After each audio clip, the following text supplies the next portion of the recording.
بسم اللہ الرحمن الرحیم الحمد للہ رب العالمین اللہم صلی علی محمد کما تحب وترضی له۔ لرن اسلام ٹوڈے چینل کے پیارے دوستو، السلام علیکم۔ پیارے دوستو، ہم امید کرتے ہیں کہ آپ سب خیریت سے ہوں گے اور اللہ پاک کے حضور دعا بھی کرتے ہیں کہ اللہ پاک آپ سب بہن بھائیوں کو اپنے حفظ و امان میں رکھے۔ اللہ تعالیٰ آپ سب کو ہر طرح کی وباؤں سے، بیماریوں سے محفوظ فرمائے، آپ کی حاجتوں کو پورا فرمائے اور ہر مشکل اور پریشانی کو دور فرما دے اپنے فضل اور کرم کے ساتھ، آمین۔ پہلے دوستو، آج جو ہم آپ کے لیے وظیفہ لے کر آئے ہیں یہ اولیاء اللہ کا پسندیدہ وظیفہ ہے۔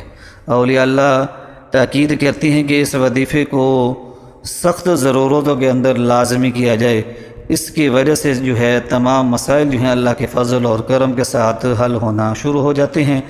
اولیاء کہتے ہیں کہ اگر کوئی شخص اس وظیفے کو صدق دل کے ساتھ، سچے دل کے ساتھ، مکمل یقین کے ساتھ کرتا ہے تو کوئی بھی ایسی حاجت نہیں جو پوری نہ ہو اور کوئی بھی ایسا مسئلہ نہیں جو حل نہ ہو۔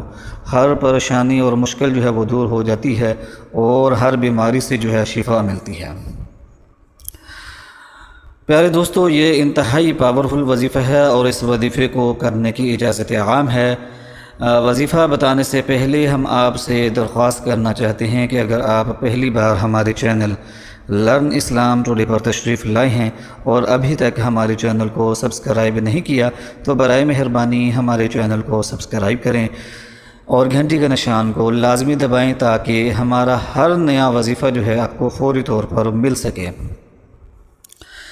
پیارے دوستو، یہ وظیفہ آپ کسی بھی رات میں شروع کر سکتے ہیں اور کسی بھی نماز کے بعد کر سکتے ہیں اور اس وظیفے کو کرنے کی اجازت عام ہے۔ وظیفہ کے اول آخر آپ نے 11 مرتبہ درود پاک پڑھنا ہے اور درمیان میں 100 مرتبہ جو ہے اس وظیفے کو کرنا ہے۔ وظیفہ جو ہے اللہ پاک کے بابرکت نام پر مشتمل ہے، یا اللہ یا اللہ یا اللہ۔ آپ نے ایک تسبیح جو ہے یا اللہ کی کرنی ہے۔ بزرگان دین کہتے ہیں کہ جو شخص سچے دل کے ساتھ اللہ کو پکارتا ہے، اللہ کو یاد کرتا ہے، کسی مشکل اور پریشانی کے اندر گرفتار ہو کر اس کی مدد مانگتا ہے تو اللہ پاک کی مدد فوراً آتی ہے اور اس کی حاجتیں پوری ہوتی ہیں، مشکلات اور پریشانیوں کا خاتمہ ہوتا ہے۔ ضرورت صرف اس بات کی ہوتی ہے کہ ہم سچے دل کے ساتھ رب کریم کو پکاریں، دل کے اندر تڑپ رکھ کر اللہ پاک کو پکاریں اور عاجزی اور انکساری کے ساتھ جو ہے اللہ پاک کو پکاریں تو ضرورتیں اور حاجتیں اسی وقت پوری ہونا جو ہے شروع ہو جاتی ہیں۔ تو ایک تسبیح یا اللہ کی کرنی ہے، اول آخر 11 مرتبہ درود پاک پڑھنا ہے۔ یہ مختصر مگر پاورفل عمل ہے۔ پیارے دوستو، اللہ جو ہے اسم اعظم ہے، یہ اسم ذات ہے۔ بزرگان دین کہتے ہیں کہ یہی اسم اعظم ہے۔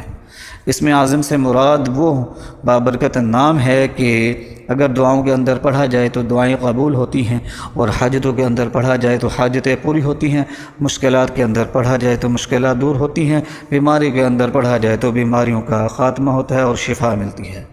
تو یہ مختصر مگر پاورفل عمل ہے۔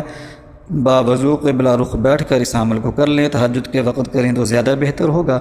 ہمیں اپنے دعاؤں میں یاد رکھیے گا اور وظائف کو ثواب کی نیت کے ساتھ صدقہ جاریہ سمجھ کر لازمی شیئر کیا کریں تاکہ اور مسلمان بہن بھائی بھی اس وظیفے کو کریں اور ان کو فائدہ پہنچے اور ان کے مشکلات اور پریشانیاں جو ہیں وہ دور ہوں۔ ہمیں دعاؤں میں یاد رکھیے گا۔ وآخر دعوانا ان الحمد للہ رب العالمین۔